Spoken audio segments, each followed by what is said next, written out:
Hi friends, இன்றைக்கி என்னோடய சேனலில் ஒரு சூப்பரான பிரேக்ஃபாஸ்ட்டு தான் பார்க்க போகிறோம். அதுக்கு மரவள்ளிக்கிழங்கு நான் ஒரு 2 மரவள்ளிக்கிழங்கு எடுத்திருக்கேன். அதை நான் குட்டி குட்டி பீஸாக கட் பண்ணியிருக்கேன். உங்களுக்கு காய்கறி வச்சு சீவோம் இல்லையா, அது மாதிரிக்கு சீவி எடுத்துக்கிட்டால் கூட ஓகே தான். நான் குட்டி குட்டி பீஸாக கட் பண்ணிக்கிறேன். அதுக்கப்புறம் 2 ஏலக்காய், நான் கொஞ்சம் பெரிய ஸ்பூனில் 2 ஸ்பூன் வந்துட்டு நான் தேங்காய் சேர்த்துருக்கேன்.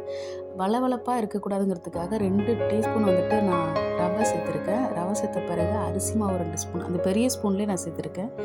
சேர்த்துட்டு நம்ம கொஞ்சம் தண்ணி விட்டுட்டு அரைச்சி நம்ம அந்த மிக்சியில் வந்து கொஞ்சம் அதாவது ரொம்ப நைஸாகவும் இல்லாமல் ரொம்ப கரகரப்பாகவும் இல்லாமல் மீடியம் இதில் வந்துட்டு நம்ம அரைச்சி எடுத்துக்கலாம். ஸோ இந்த பதம் அப்படிங்கிறது கரெக்டாக இருக்கும். மறக்காமல் என்னோடய சேனலை சப்ஸ்கிரைப் பண்ணி எனக்கு சப்போர்ட் பண்ணுங்கள். இப்போ வந்து பார்த்திங்க அப்படின்னா இது கரெக்டாக இருக்கும். நம்மளுக்கு வந்து உங்களுக்கு இனிப்பு பிடிக்கல அப்படின்னா நீங்கள் தாளிப்பு சேர்த்து அப்படியே கூட நீங்கள் வாத்துக்கலாம். எனக்கு நான் சர்க்கரை போட்டு செய்ய போகிறேன், அதனால் நாட்டு சர்க்கரை சேர்த்துருக்கேன். உங்களுக்கு வந்து ஒயிட் சர்க்கரை தான் சேர்க்கணும் அப்படின்னா ஒயிட் சர்க்கரை தயவு செஞ்சு சேர்க்காதீங்க, டேஸ்ட் நல்லா இருக்காது. நாட்டு சர்க்கரை சேர்த்திங்க அப்படின்னா டேஸ்ட் நல்லாயிருக்கும். கண்டிப்பாக ட்ரை பண்ணுங்கள். இது நம்ம வந்து கிண்டி ஊற வைக்கணும் அப்படிங்கிறதெல்லாம் கிடையாது. நம்ம உடனே கூட நம்ம தோசை வாத்துக்கலாம்.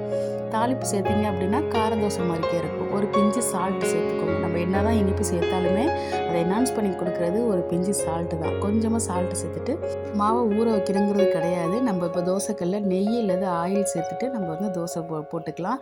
நான் வந்து குட்டி குட்டி தோசையாக ஊற்றுறேன். உங்களுக்கு பெருசாக வேணால் கூட நீங்கள் ஊற்றி எடுத்துக்கலாம். அவ்வளோதாங்க, தோசை ரெடி ஆயிடுச்சு. இது இனிப்பு தோசைங்கிறதுனால நம்ம அப்படியே சாப்பிட்டுக்கலாம். அப்படி நீங்கள் கார தோசை செய்கிறீங்க அப்படின்னா தேங்காய் சட்னி சூப்பராக இருக்கும்.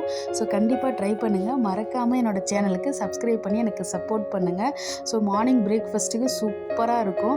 குட்டீஸுக்கு ரொம்ப பிடிக்கும். கண்டிப்பாக ட்ரை பண்ணுங்கள். மறக்காமல் என்னோடய சேனலுக்கு சப்ஸ்கிரைப் பண்ணி எனக்கு சப்போர்ட் பண்ணுங்கள். தேங்க்ஸ் ஃபார் வாட்சிங். தேங்க்யூ.